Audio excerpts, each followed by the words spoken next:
La Biblia, la palabra de Dios, es el alimento espiritual. Y siempre Dios ha hablado a través de su pueblo. Hace muchos años, hace muchísimos, 3500 años, por ejemplo, Moisés subió al monte Sinaí para recibir de parte de Dios la ley. La ley que él le había dado al pueblo, ¿para qué? Para que la obedecieran, para que la siguieran, donde se definía lo que es correcto, lo que no era correcto para el pueblo de Israel. Bueno, hace 2000 años Jesús subió a una montaña diferente, no una montaña en Arabia, sino en Galilea. Allí con sus discípulos, porque había una multitud, pero también estaban sus discípulos, el Señor Jesús hizo algo. Si vaya a abrir su Biblia, en Mateo 5, se va a dar cuenta que el Señor habló a sus discípulos. Hemos dicho que las parábolas y especialmente las bienaventuranzas, no son acciones para convertirte en un creyente. No, es las actitudes, tu manera de ser de un cristiano. Estas bienaventuranzas nos describen, son las características del carácter de un creyente, ¿ok? Y así lo hizo Jesús. Y es interesante, yo no sé cuántos de ustedes se han dado cuenta que el Señor Jesús se acercó, ¿verdad?, a sus discípulos y Él se sentó. Porque antes, cuando un maestro quería enseñar, se sentaba y la gente quedaba parada. Yo no sé cuándo cambió eso, ahora yo estoy parado y ustedes están sentados.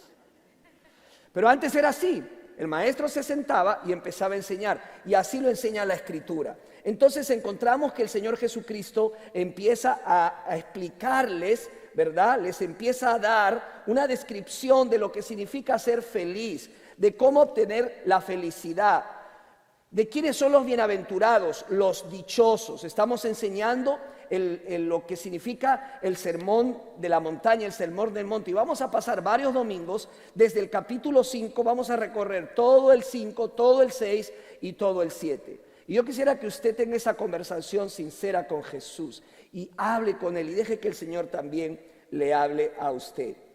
Bueno, esta bienaventuranza es una descripción del carácter del cristiano, la manera de ser, la manera de comportarnos. Y eso es lo que Jesús les enseñó a los discípulos. Entonces hoy nos toca estudiar el versículo 3 de capítulo 5. Y yo quisiera que usted lea conmigo lo que dice aquí. Dice Mateo 5:3.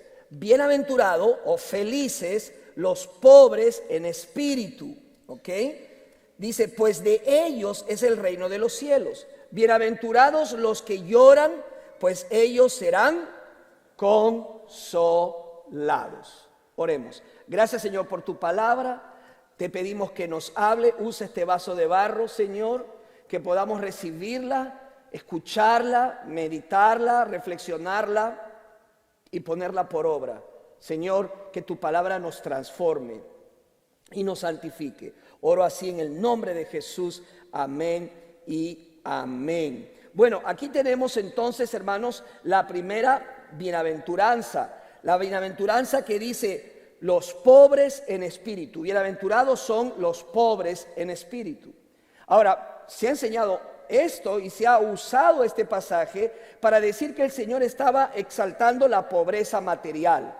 No tiene que ver con pobreza material. No tiene nada que ver con la pobreza material. No tiene nada que ver con la pobreza económica. La pobreza no transforma a un hombre automáticamente. Mire, hay personas que son pobres y siguen siendo orgullosas, muy orgullosas. La pobreza no transforma a una persona. Tampoco está diciendo el pasaje aquí que bienaventurado aquellos que son espiritualmente pobres. No está diciendo eso. Él está hablando acerca de la manera de ser, una cierta actitud que debe de caracterizar tu vida si eres un seguidor de Jesucristo. ¿Dónde está la clave para entender este pasaje? En la frase pobre en espíritu, pobre en espíritu. La palabra pobre, la palabra original, está relacionada o viene la palabra humillarse. Y espíritu, neuma, es la palabra común para referirse al espíritu. Entonces, ¿qué es lo que está diciendo Jesús aquí? Bueno, es bienaventurado, es dichoso, es feliz uno que está totalmente desamparado espiritualmente. Ahora, ¿cómo puede ser bendito una persona así? ¿Cómo puede ser bendecido alguien así? Bueno, primero vamos a definir qué es pobre en espíritu. Va a aparecer en la pantalla. Una persona pobre en espíritu es una persona humilde que depende de Dios para todo. Diga para todo. Por favor, para todo. Ese es el pobre en espíritu. Una persona humilde que depende de Dios para todo. El pobre en espíritu es aquel que reconoce la necesidad de Dios en todas las cosas. Es aquel que reconoce a Dios en su vida. El que reconoce que sin Él no puede hacer nada. No puede ir lejos porque lo ha puesto en toda su vida. Depende de Él para todo. Él es suficiente. Él es todo para mí. Nosotros somos insuficientes para manejar todos los problemas. Pero quizás usted está aquí o alguien que me está mirando y está abrumado por sus problemas. Han aparecido todos juntos y no sabe cómo manejarlos. Déjeme decirle, usted tiene una insuficiencia para manejarlos. Solo Dios lo puede hacer. Amén. Solo Dios puede tomar el control de esas áreas en su vida. ¿Sabe lo que dice el Salmo 34, 18? Cercano está el Señor a los quebrantados de corazón y salva a los abatidos de espíritu. Cercano está el Señor a los quebrantados de corazón. Mira, no te preocupes si tu corazón se está quebrantando.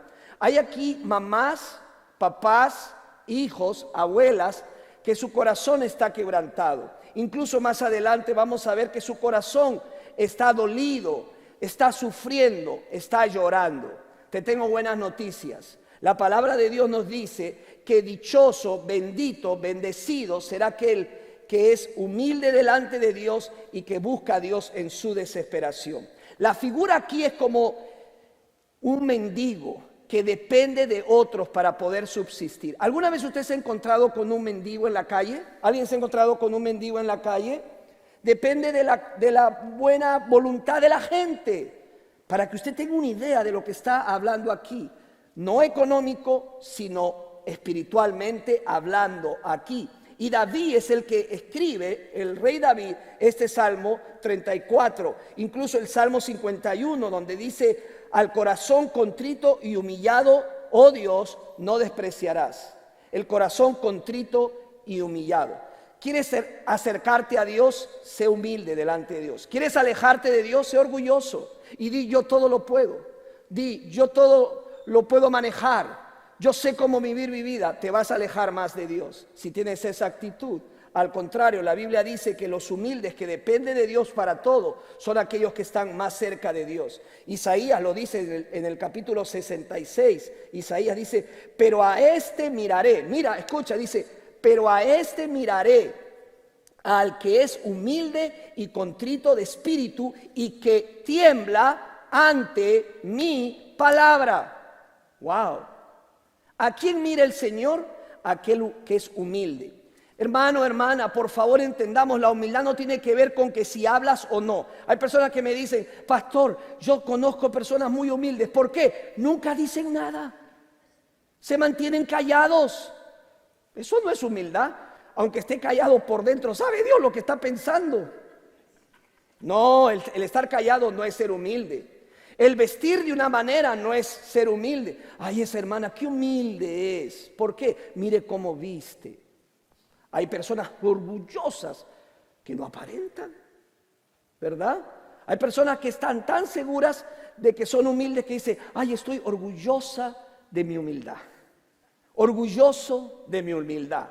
No tiene que ver nada de eso. Una persona humilde es aquella que reconoce a Dios, que está necesitada de Dios. En otras palabras, está en bancarrota y necesita la ayuda de Dios. Esa es una persona pobre en espíritu. Así que quiero que la bendición de Dios sea para ti. Mire, si quiere usted la bendición de Dios en su relación conyugal: Dios, quiero que tú bendigas mi relación con mi novio. Quiero que bendigas mi relación con mi esposa, mi esposo. Señor, quiero que bendigas mi trabajo. Quiero que bendigas mi negocio. Quiero que bendigas mis estudios, Señor. ¿Sabe qué haga? Dependa de Dios. Dependa de Dios. Si quiere ver la bendición de Dios en su vida, en su familia, haga eso. Entonces la pregunta es: ¿cómo lo hago? ¿Cómo puedo ser pobre en espíritu? ¿Cómo realmente dependo de Dios diariamente, momento a momento? ¿Cómo se hace, pastor? Quiero darte 5 maneras bíblicas de cómo fomentar la pobreza en espíritu en tu vida para asegurar la bendición de Dios. Y no quiero perder tiempo, pero quiero ir directo. ¿Para qué? Para que te conviertas en un hombre, en una mujer pobre en espíritu que Dios bendiga. ¿Cuánto quiere la bendición de Dios sobre su vida? Los que no levantaron la mano, me imagino que no quieren la bendición de Dios en su vida. Vamos a intentarlo de nuevo. ¿Alguien quiere la bendición de Dios en su vida, por favor? Ya me estaba preocupando. Yo quiero la bendición de Dios. Bueno, haga estas 5 cosas. Ok. Número 1. Reconozco mi necesidad de la salvación de Dios, no de la mía.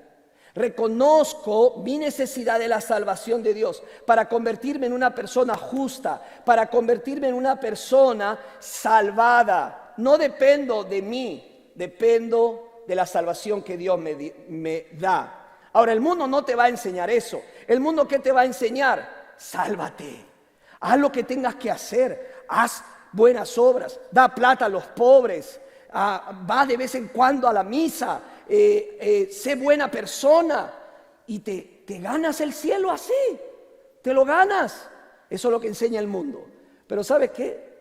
Jesús enseñó otra cosa. Perdónenme, pero hemos estado engañados. Yo hubo un tiempo en mi vida que estaba engañado porque pensaba que yo podía ganarme el cielo. Yo estaba convencido de eso. Hasta que Dios me dijo, no, tú estás en bancarrota espiritual y no vas a poder hacerlo. Jesús, al contrario, nos dice que las verdaderas personas felices son aquellas que reconocen que están en bancarrota frente a Dios. ¿Por qué? Porque hemos quebrantado sus leyes divinas.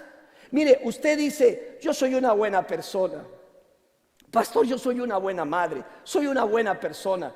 Yo también pensaba que era una buena persona, porque trataba de forzarme y trataba de cumplir los mandamientos de Dios. Pero la Biblia dice que cuando tú desobedeces un solo mandamiento, es como que si hubieras desobedecido todos los mandamientos. No somos tan buenos como pensamos. Es difícil, pero es la realidad. Jesús dijo, dichosos los que dan cuenta de su bancarrota espiritual. Dichosos aquellos que reconocen su necesidad delante de Dios. La necesidad de la salvación. Básicamente empezar por allí. Ahora, en la Biblia hay una historia que ilustra muy bien lo que yo estoy enseñando. Se encuentra en Lucas capítulo 18, versículos del 9 al 14. Si quiere lo busque. Es una historia muy linda, es una historia muy sencilla de 2 hombres, el fariseo y el recaudador de impuestos. Ambos entran al templo porque en ese entonces como ahora la gente iba al templo para orar. Y entra el fariseo, ¿verdad? Ahí va el fariseo, mirando a los demás con desprecio, ¿verdad? Y se pone a orar y le dice, Señor, gracias, porque yo no soy como las chusmas. Yo no soy como esas personas pecadoras. Yo doy mi diezmo. Yo me trato de portar bien. Yo cumplo con todo. Señor, bendíceme. Y dice la Biblia que entra el recaudador de impuestos. Todo culpable, todo. Ni siquiera llega adelante. Pobrecito, se queda atrás. Inclina su cabeza al piso y dice, Señor, ten misericordia de mí. Ten piedad de mí, Señor. La historia concluye diciendo de que el fariseo se fue como vino, pero el recaudador de impuestos fue justificado. ¿Por qué? Muy simple. El fariseo representa la autosuficiencia, representa el orgullo, representa a aquellos que dicen, yo estoy bien, yo no estoy tan mal, yo soy una buena persona. Son aquellas personas que han puesto su confianza en ellos mismos. Pero lo que no nos damos cuenta es que la Biblia dice claramente en Romanos capítulo 3, no hay una persona buena, no hay ni siquiera una, no hay un justo, ni aun uno, por cuanto todos hemos pecado. Todos pecaron y no alcanzan la gloria de Dios. Amigo, amiga, no alcanzas la gloria de Dios, siempre vas a estar en deuda con Él. Eso es la realidad. No hay justo. Nada bueno habita en nosotros.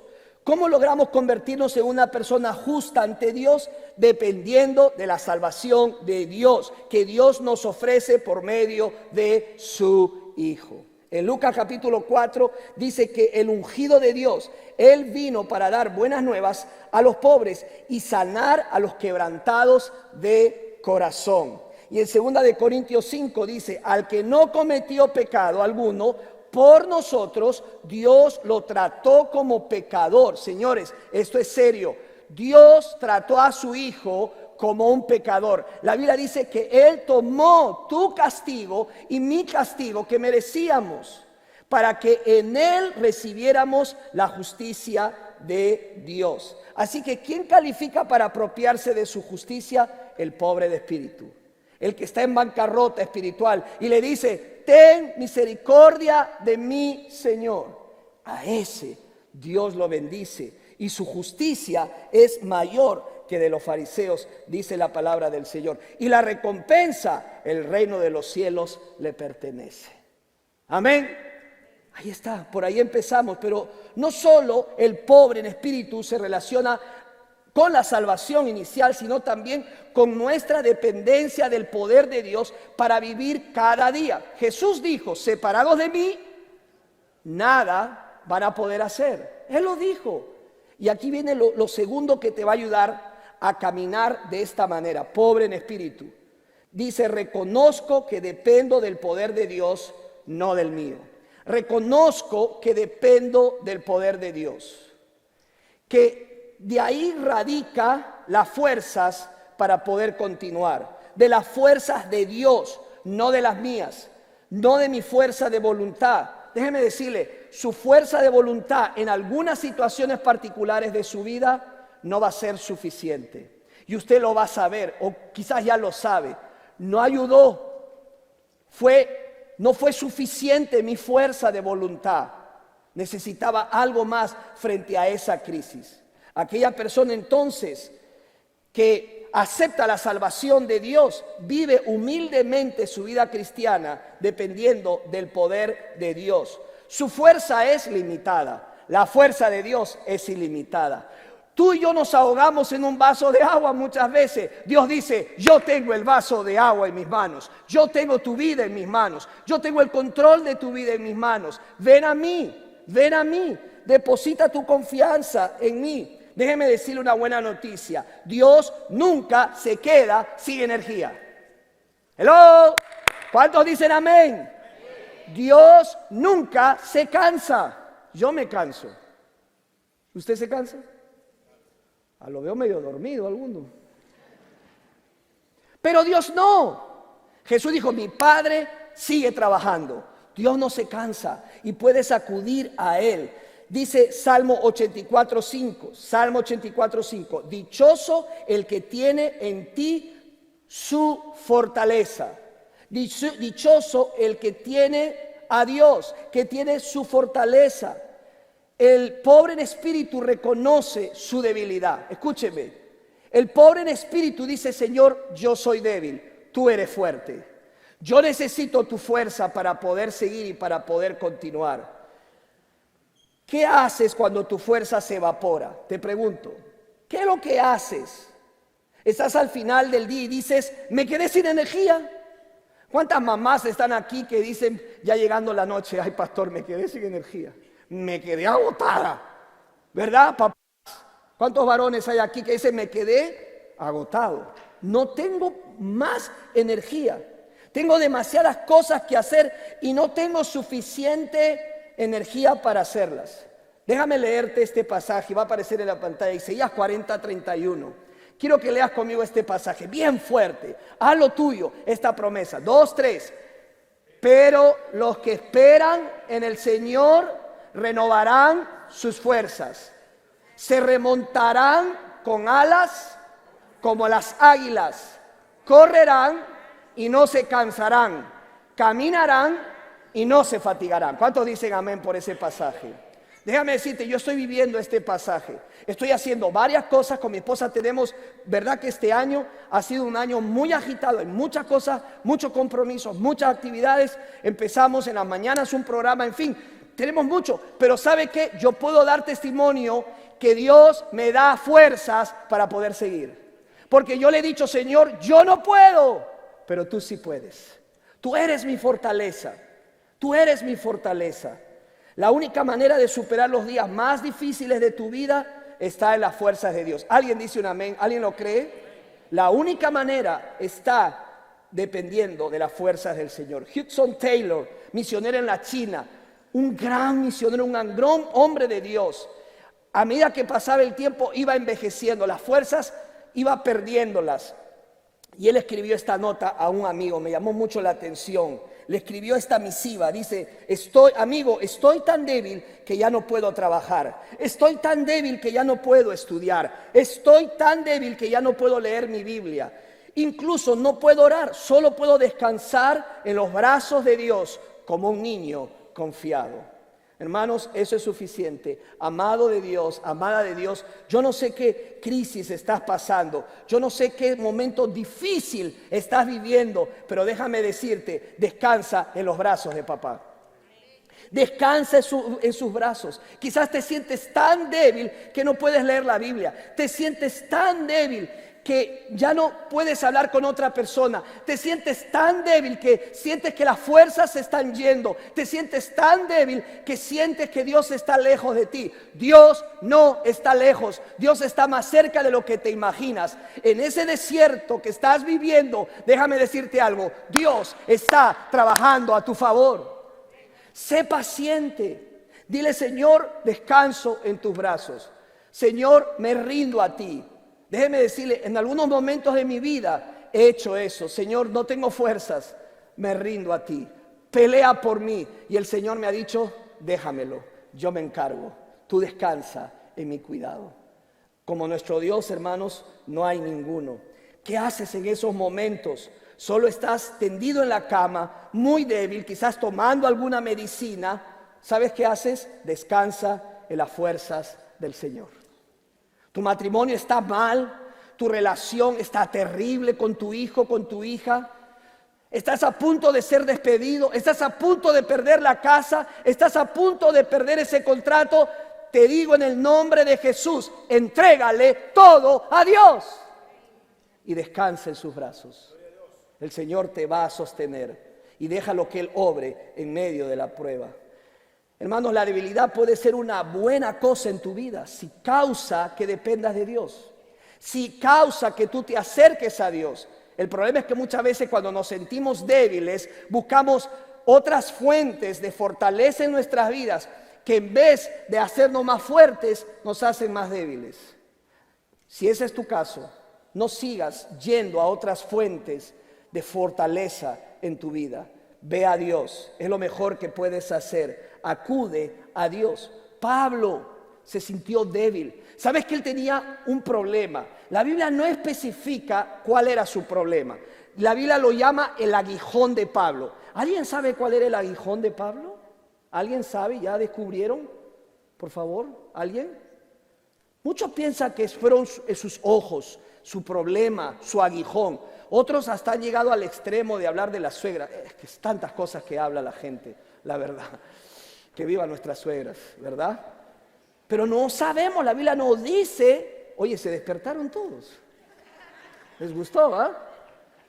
Suegrita, tírale un codazo a tu yerno ahí por haberse reído.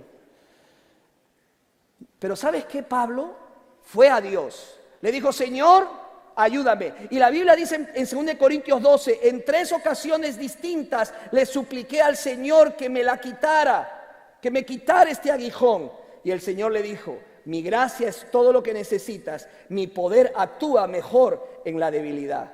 Y Pablo entonces entendió que cuando es débil, Dios se hace más fuerte en su vida. Qué bueno es eso. Y eso nos ayuda a mantener los pies en la tierra, porque nosotros no somos nada sin Dios. Y al que le debemos dar el mérito es a Dios, por la fortaleza que Él nos da. ¿Alguien puede decir un amén? Amén. ¿Cómo muestro mi pobreza espiritual? Dependo de la salvación de Dios en mi vida. Reconozco que dependo del poder de Dios, no del mío. Pero además reconozco que dependo de los recursos de la gracia de Dios, no en los míos, para mi seguridad. Dependo de los recursos de la gracia de Dios. No dependo de lo que yo tengo. ¿Por qué? Mire, escúcheme, preste atención. Si usted depende del terreno que se compró en su país, ese terreno que ya le he dicho que lo done, no, mentira. Si usted depende de esa casa, si usted depende de ese trabajo, si usted depende de su habilidad, si usted depende de su experiencia, si usted depende de una persona, atención, atención, a veces hay damas que viven su vida tratando de depender de un hombre. Escúcheme, si usted depende de otra persona que no es Dios, usted es la persona más insegura. ¿Sabe por qué? Porque todo lo que he dicho es pasajero. Lo tienes hoy, mañana no lo tienes. Y se te fue tu tabla de salvación. Eres la persona más insegura. Tienes que depositar tu confianza y tu esperanza en algo o en alguien que no cambia. Y esa persona es Dios. Dios no cambia y Él puede ser tu esperanza. Y debe ser tu esperanza. Yo confío. Mucha gente me dice, pastor, yo confío en los demócratas. Yo estoy cansado que la gente me diga, yo confío en los demócratas. Los demócratas van a arreglar nuestros problemas de los latinos. Y por ahí hay otro que dice, yo confío en los republicanos. Los republicanos van a arreglar todos nuestros problemas. ¿Sabe qué? Muchas de estas personas llegan al poder y lo que se hacen es rico y tú te haces más pobre. No dependa de un partido, no dependa de un candidato, dependa de los recursos, de la gracia de Dios. Punto, punto. Eso es lo que dice la Biblia. En Filipenses capítulo 4, versículo 19 dice, y mi Dios proveerá a todas sus necesidades conforme a sus riquezas en gloria en Cristo. No son mis riquezas, son sus riquezas. Escúcheme, su trabajo es el canal y la fuente es Dios. Lo repito, su trabajo es el canal que Dios usa para bendecirlo. El canal puede perderse, pero la fuente queda intacta. Usted puede perder un trabajo, no se preocupe, conseguirá otro. Usted puede perder un empleo, usted puede perder un negocio, pero cuando usted lo entregó todo a Dios, no importa que se pierdan los canales, lo importante es no perder la fuente. Y esa fuente es Dios en tu vida. ¿Cuántos lo creen? Por eso ponga su confianza en los recursos y las riquezas de Dios. Pero también cómo puede convertirse en una persona pobre en espíritu. Reconozca que dependa de la sabiduría de Dios, no de la suya. Reconozco que dependo de la sabiduría de Dios, no de la mía. ¿Sabes por qué? Porque nuestra sabiduría falla. Muchas veces nos equivocamos. Escuche a Dios, siga a Dios, obedezca a Dios, abra la Biblia, busque la sabiduría de Dios. Escúcheme, la sabiduría de Dios está aquí, que le va a ser bendito, bienaventurado. Muchas veces nuestra sabiduría nos traiciona, nuestras corazonadas. ¿Ha escuchado eso? Yo tengo una corazonada que él es el novio y con él me voy a casar. Yo tengo esa corazonada, tremenda corazonada que tiene. Y ya todos sabemos el final de la historia, lágrimas. ¿Por qué? Porque se unió a la persona incorrecta. No viva bajo sus emociones. Es que, pastor, estoy enamorada. El amor, ¿verdad? Ya se acerca en febrero, ¿verdad? Pero muchas veces solo es una corazonada. ¿Sabe lo que dice Proverbios capítulo 14, versículo 12? Proverbios 14, 12. Hay caminos que al hombre le parecen rectos, subraye la palabra en su Biblia, parecen rectos, pero su fin, ¿qué dice? Es camino de muerte. Parece. Sí, yo estoy seguro que le decimos a la esposa, sí, yo estoy seguro, este negocio nos va a salir, vamos a invertir todo. Yo tengo esa corazonada, yo lo siento, siento eso. Y ahí van y hacen los negocios y pierden todo el dinero. ¿Y qué pasó con lo que sentías? No sé, se fueron todo, porque estamos acostumbrados a caminar así, bajo nuestra sabiduría. Pero es lo más terrible. ¿Sabes qué? Si caminas así, el fin, dice, será un callejón sin salida. ¿Cuántos de nosotros hemos tomado decisiones y terminamos en un callejón sin salida muchas veces? Levante su mano. Yo soy el primero. Levante su mano. ¿Cuántos han tomado decisiones y han terminado en un callejón sin salida? ¿Sabes qué es un callejón sin salida? ¿Sabes qué es un callejón sin salida? Un callejón sin salida. Simple. Es un callejón, te vas para adentro y no hay una salida. ¿Cuántas veces has estado así? Yo he estado así en un callejón sin salida. ¿Sabes por qué? Porque me guié por lo que yo sentía. La Biblia dice que engañoso es el corazón y perverso. ¿Quién lo conocerá? ¿Alguna vez en tu vida has tenido la sensación de que algo estaba muy bien? Y dijiste, esto está muy bien. Para terminar diciendo, ay, esto estuvo mal. ¿Por qué? Muy simple, no buscamos a Dios para que nos dirija en nuestra vida. Cuando has tenido este sentimiento, este presentimiento, esta corazonada de que ese es el trabajo perfecto, que es la relación perfecta, esa es la persona perfecta para casarme, para terminar en un callejón sin salida. Padres a menudo piensan, sé que esto es lo correcto para decirle a mi hijo y se lo voy a decir. Sé que escuche padre, sé que es lo correcto, lo que estoy haciendo con mi hijo, es para su futuro. Es para su futuro lo que yo estoy haciendo. Piensan que es lo correcto. Muchos padres piensan que lo que están haciendo es correcto, trabajar todo el día. Déjame decirle algo, no abandones a tus hijos por el trabajo. No abandones a tus hijos por el trabajo. Tus hijos, escucha, tus hijos lo que necesita es a ti. ¿Me escuchó? Lo que necesita un hijo, una hija es a ti. No estoy diciendo que lo abandones, pero tienes que entender que todo no es trabajo. Tú necesitas invertir tiempo, cantidad y calidad de tiempo con un hijo, con una hija. Come con ellos, sal con ellos, escúchales, ve película con ellos, sal, invítales a comer algo, paséense, cojan ese carro, hagan un viaje. Tu hijo, tu hija te necesita a ti, no te lo dice, pero en el fondo de su corazón te lo grita. Escúchame lo que te voy a decir. Cuando tu hijo crezca, tu hija crezca, él no se va a recordar los negocios que hiciste. Ella no se va a recordar del trabajo que tuviste. Él no se va a recordar las horas que pasaste en la oficina y llegaste tarde. Él no va a recordarse cuánto dinero pudiste hacer. Él no va a recordar cuántas cuentas tuviste en el banco. Él no va a recordar cuánto creció tu dinero en la bolsa. Lo que un hijo, una hija va a recordar es cuando papá salió conmigo a comer.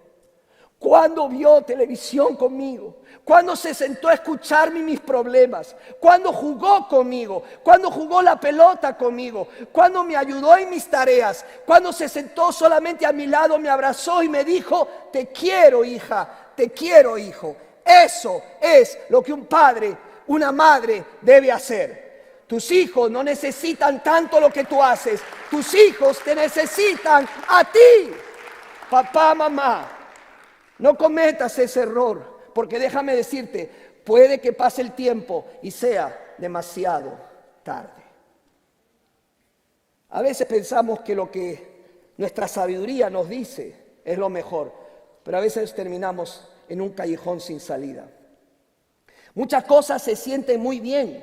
Déjame decirte algo, muchas cosas se sienten muy bien, pero terminan muy mal. Porque no se trata solo de sentirlo, se trata de buscar la aprobación de Dios en su palabra. Busca la sabiduría de Dios. El que es sabio prosperará. Proverbios capítulo 3, versículos 5 al 7 dice, confía en el Señor con todo tu corazón, no dependas de tu propio entendimiento. Busca su voluntad en todo lo que hagas. Te mostrará cuál camino tomar. No te dejes impresionar por tu propia sabiduría. En cambio, teme al Señor y aléjate del mal. Ahora, pastor, ¿cómo obtengo la sabiduría de Dios? Haciendo dos cosas sencillas. Ora y lee la Biblia. Ora y lee la Biblia. Ora y lee la Biblia. ¿Cómo sé que estoy caminando en la sabiduría de Dios? Porque todos los días, en cada momento, estás orando a Dios y estás diciéndole: Señor, dame sabiduría para vivir este día. Si lo haces, ten fe que el Señor te va a dar sabiduría. Porque si hay algo que mi Dios le encanta dar y regalar, ¿sabes qué es? Sabiduría. Santiago dice, capítulo 1, versículo 5, si a alguno de ustedes le falta sabiduría, pídasela a Dios. Él no se va a enojar, Él no te va a reprochar. Dios quiere que se la pida. ¿Sabes por qué? Porque Dios no quiere que cometas errores. Y a veces errores que se pudieron evitar. ¿Todo por qué? Porque pareció que era correcto hacer ese negocio, pareció que era correcto hacer esa inversión, parecía que era correcta esa pareja, y terminamos en un callejón sin salida. No lo haga, dependa de la sabiduría de Dios. Ahora, si no estás en la palabra, no sabes la voluntad de Dios, y si no sabes la voluntad de Dios, no conoces de la sabiduría de Dios. No se engañe, porque este libro tiene la sabiduría de Dios. ¿Cuántos dicen amén? ¿Quiere ser sabia? ¿Quiere ser sabio? ¿Quiere tomar decisiones y no lamentarse? Abra la Biblia, lea la Biblia, obedezca la palabra de Dios. Ese es el punto de partida. Tengo que orar, hablar con el Señor y dejar que Él me hable.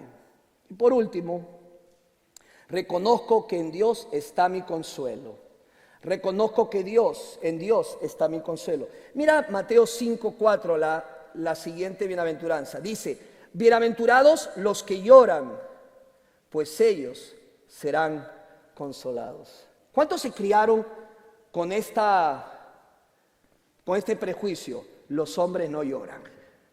¿Cuántos? A ver, levante su mano. ¿Verdad? Los hombres no lloramos. Los hombres no lloramos.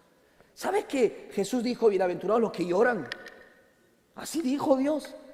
Bienaventurados los que lloran. Llorar no es malo. Yo a veces lloro. ¿Sí o no, Judy? ¿Por qué se rieron? Yo a veces lloro, a veces me quebranto. Y ¿sabes qué? Hay un pasaje hermoso que está frente a nuestros ojos que nos dice: bienaventurados los que lloran. En otras versiones dice: bienaventurados los que están de luto, pues ellos serán consolados. ¿Sabes qué llanto se está refiriendo aquí? ¿De qué llanto? Del pecado. Ese llanto, ese dolor de ver a nuestras naciones dándole la espalda a Dios. Ese llanto de ver quizás nuestras familias divididas. Ese llanto, ese dolor por lo que el pecado causa en nosotros, los estragos que causa en nuestras vidas. Hermanos, aquí Jesús también está hablando a aquellos que lloran por su bancarrota espiritual, porque saben y conocen que tienen una carne y que esta carne, esta vieja naturaleza nos arrastra, nos lleva a hacer aquello que no queremos y terminamos haciéndolo. Pero como el recaudador de impuestos venimos delante del Señor, no para decirle: yo tengo tantos años en la iglesia, Señor, tú sabes. No, venimos para decirle: ten misericordia de mí, Señor, ayúdame, porque reconozco mis debilidades. En Isaías capítulo 61, versículo 2 dice: Jesús vino a pregonar el año del favor del Señor y el día de la venganza de nuestro Dios, a consolar a todos los que están de luto. Wow. ¿Alguna vez te has lamentado por tu propia pecaminosidad? ¿Alguna vez has sentido dolor en tu corazón por lo que hiciste o por lo que hizo alguien? Hermanos, hablábamos en alguno de nuestros programas de los 21 días de oración, que Nehemías, ¿se acuerdan los que se conectan? Nehemías, cuando oró, dijo: Señor, perdona nuestros pecados. Él no dijo: Señor, perdona los pecados de ellos, pecadores. Él dijo: Señor, perdónanos. Se unió a los demás, se tomó en serio esa carga. Y eso es lo que tú debes hacer. Hemos perdido eso, somos muy individualistas. Tenemos que pedir perdón por los pecados de la iglesia. Juntos, Señor, perdónanos. Juntos. Perdónanos, Señor, por los pecados de esta nación. Aquellos que lloran, serán consolados. Indudablemente que sí. ¿Cómo muestro mi pobreza espiritual? Reconozco que dependo de la salvación de Dios, no de la mía. Usted no se puede salvar a sí mismo, Dios lo puede salvar. Dios ya envió la provisión para nuestra salvación. Reconozco que dependo del poder de Dios, no del mío. Reconozco que dependo de los recursos de Dios, no de los míos. Nosotros no tenemos nada, Él lo tiene todo. Reconocemos que dependemos de la sabiduría de Dios y reconocemos que dependemos de la sanidad de Dios para mi consuelo. Yo no sé cómo usted vino al servicio, quizás algunos vinieron muy contentos, otros vinieron muy preocupados. Otros están sufriendo, tienen mucho dolor, están quebrados, tienen su corazón quebrado. Te tengo buenas noticias.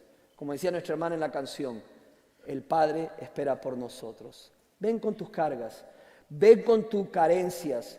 Vengamos a Él con nuestra bancarrota y nuestra necesidad y digámosle: Señor, necesito que tú me ayudes.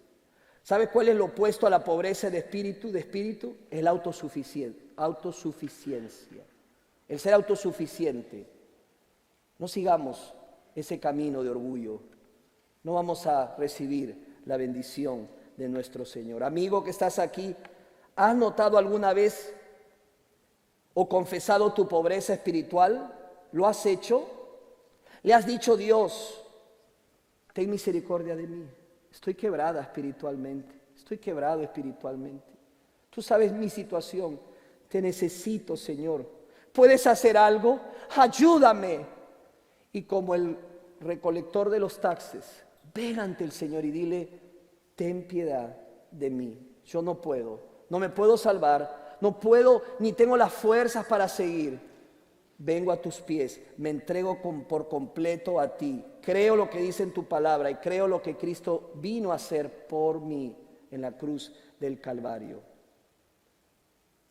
Quizás podría ser tu orgullo, quizás puede que tu orgullo te lo impida. Pon a un lado tu orgullo. Ven humildemente al Señor. Deja ya de pensar que lo puedes hacer todo, que eres el Superman, que eres la Mujer Maravilla. No lo eres, no lo soy. Solo Dios puede mantenernos y nos puede ayudar para seguir hacia adelante. Si ese es tu caso, amigo o amiga, haz esta oración allí donde estás. Y dile: Jesús, te pido perdón porque sé las cosas que he hecho en mi vida. Aún te pido perdón por creerme autosuficiente y no buscarte a ti. Perdóname. Estoy aquí dispuesto a reconocer mi bancarrota espiritual. Estoy quebrado, quebrada. Y necesito, como un mendigo, necesito el favor de los demás. Necesito tu favor. Ten piedad. Ten misericordia. Quiero invitarte a venir a mi vida y que seas el Señor y Salvador de mi alma y de mi vida. Hago esta oración en el nombre de Jesús. Mientras que estamos orando, amigo, amiga, si hiciste esa oración, quiero pedirte dos cosas. Solo te voy a pedir dos cosas. Número uno, levanta tu mano y la bajas. Sabré que hiciste esa oración. Si hay alguien aquí, levante su mano. Si hizo esa oración, estoy viendo su mano levantada, estoy viendo su mano levantada. ¿Alguien más? ¿Alguien más? Levántela. Mientras los demás oramos, clamamos. Este es un momento estoy viendo tu mano levantada, gloria a Dios. Le voy a pedir una segunda cosa, mientras que todos estamos orando. En la pantalla va a aparecer un número de teléfono. En ese número usted simplemente va a escribir, mándenos un texto, va a escribir la palabra Cristo. Inmediatamente nos va a llegar a la oficina y queremos darle seguimiento a su decisión. Si usted no lo permite, queremos ayudarle en su decisión de aceptar a Cristo como su Señor y Salvador personal. Amén.